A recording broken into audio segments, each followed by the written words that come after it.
ഒന്ന് മാറി എന്താണെന്ന് അവിടെ എന്താ? അതെ, തോറ്റ സ്ഥാനാർത്ഥി അയ്യപ്പൻകുട്ടിയുടെ പ്രതിഷേധ പ്രകടനം വരുന്നുണ്ട്. നിങ്ങൾ അണികളോടൊന്ന് ആത്മസംയമനം പാലിക്കാൻ പറയണം.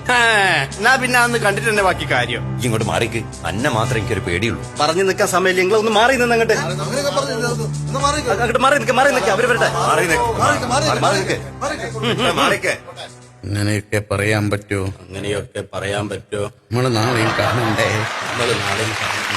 എട്ടാം ക്ലാസ്സിൽ പഠിക്കുമ്പോ എന്റെ അമ്മ ചുട്ടൊരു വെള്ളപ്പം, മുട്ടയും കുത്തി തട്ടിയിട്ട് നാണമില്ലേ ഇങ്ങനെ പറയാൻ? നാണമില്ലേ ഇങ്ങനെ പറയാൻ?